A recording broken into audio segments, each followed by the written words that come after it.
Asya Hun Devleti'ni yani bilinen ilk Türk devletini az çok hepimiz biliriz. Bu devletin en şanlı zamanlarında Metehan adında bir hükümdar vardı. Bir gün Metehan yine Çin'e karşı sefere çıktı. Büyükçe bir ordu topladı ve Çin'in yolunu tuttu. Uzun bir yolculuktan sonra Çin ordusuyla savaşacakları meydanda karşılaştılar. Ama bir sorun vardı. Tepeden Çin ordusuna bakan Türk askerleri fark etti ki Çin ordusu onlardan 10 kat daha büyüktü ve çok iyi kuşanmışlardı. Bunu gören Metehan'ın veziri onu düşünceli gördü ve şu soruyu yöneltti. Hanım, ne düşünüyorsunuz? Geri çekilecek miyiz? Bunu duyan Metehan ise hayır, geri çekilmeyeceğiz. Sadece bu kadar adamı nereye gömeceğimizi düşünüyorum cevabını verdi. Metehan ve Türk ordusu o gün o meydanda kendilerinden sayıca üstün Çin ordusunu alaşağı ederek Büyük Hun Devleti topraklarına zaferle geri döndüler.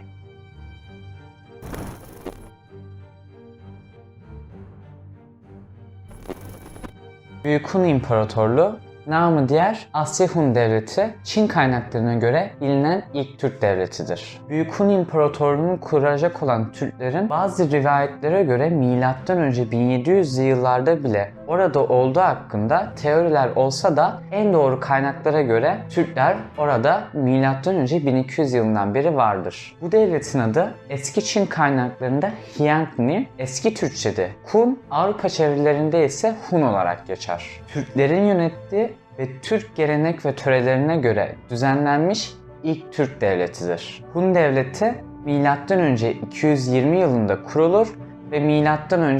46 yılında da dağılır. 174 senelik varlığı boyunca devletin 3 hakanı bulunmuştur. Devleti Teoman Han kurmuştur. Daha sonrasında az önce hikayesini anlattığımız Metehan birazdan anlatacağımız o hikayesi diye anılacak bir olayla tahtı geçmiş ve devlete en büyük zamanlarını yaşatmıştır.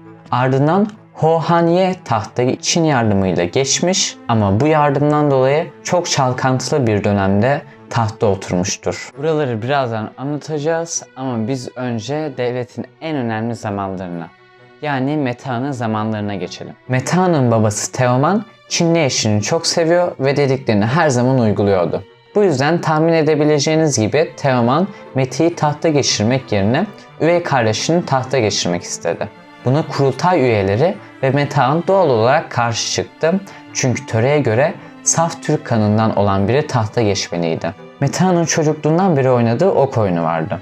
Metehan oklara ilgi duyan biriydi. Hatta rivayete göre ıslıklı ok da kendisinin icadıydı. Metehan'ın ok oyunu şu şekildedir. Eğer Metehan birine veya bir şeye ok çevirirse askerleri de ona hedef alıp vurmalıdır. Metehan bir gün çıtayı yükseltip en sevdiği atını hedef alır. Tereddüt eden askerleri öldürür. Bu şekilde birkaç tane daha değer verdiği şeyi hedef aldırır. Ve en sonunda hiçbirini tereddüt etmeden hedef alan askerleri hayatta kalır.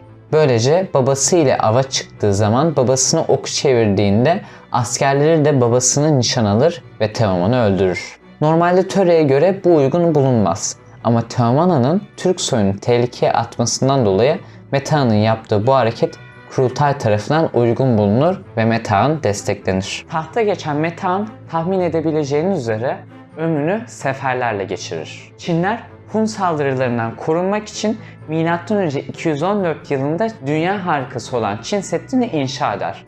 Ama Metehan'ı bu da durdurmaz. Yıllar süren savaşların sonucunda Çin M.Ö. 200 yılında kesin bir zaferle kaybeder ve pes ettikten sonra da Metehan Çin'i vergiye bağlar. Metehan, Türklerin Çinlilere benzememesi için Çin'i topraklarına katmak yerine sadece vergiye bağlatır. Bunun nedeni de şu an olduğu gibi Çinliler aşırı derecede kalabalıktır ve Türkler aralarına karışırsa asimile olma ihtimali daha yüksektir. Bu yüzden Metehan bu tehlikeyi göze almamıştır. Yine de Çin yerinde durmaz ve yıllar sonra M.Ö. 187 yılında başında Cao Ti'nin bulunduğu Çin İmparatorluk ordusu Paiteng seferinde 10 tümenden oluşan disiplinli ve düzenli ordusuyla Metehan'a saldırır ve başarısız olur. Bu arada 10 tümen yaklaşık 100.000 askere denktir.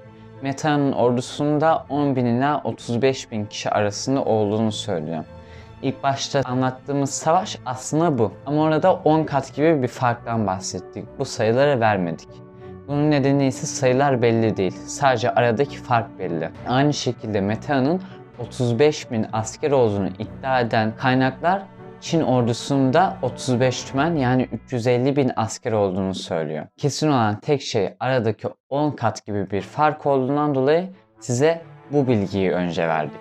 Metehan döneminde Çin Denizi ile Hazar Denizi, Sibirya ile Japon Denizi arasındaki tüm topraklar fethedilmiştir. Metehan öldükten sonra da hakkında çok bilgi sahibi olmadığımız Hohanye dönemi gelir. Metehan öldükten sonra Çin yeniden cesaretlenmiş ve Hunlara saldırmıştır. Bu kargaşada Hunlar Çinlere yenik düşmüştür ve Çinliler Hunları vergiye bağlamıştır. Bir süre sonra kıtlıkta baş gösterince Çinlilerin yüksek vergilerini Hunlar karşılayamaz olmuş ve bu sefer halk Çinlilere isyan etmeye başlamıştır. İsyanları yatıştırmak için Hohanye Çinlilerle anlaşma yapıp tahta geçmiştir. Ama Hohanye'nin işbirliğini öğrenen halk daha da sinirlenip isyanları arttırmıştır. Hohanye'nin yaptığı karşısında isyan edenler arasında kardeşi Çişi de vardır ve kardeşiyle birlikte isyan edenler Hunlardan ayrılmıştır. Bu sebeple M.Ö. 46 yılında Büyük Hun Devleti ikiye ayrılmıştır. Bu iki devlet Çin himayesi altındaki Doğu Hun ve bir sonraki videoda bahsedeceğimiz 16 Türk Devleti'nden ikincisi olan Batı Hun'dur. Ben İbrahim Ersan ve bugün sizlere 16 Türk Devleti'nden ilki olan Büyük Hun Devleti'ni anlattım. Bir sonraki videoda görüşmek üzere. Hoşça kalın.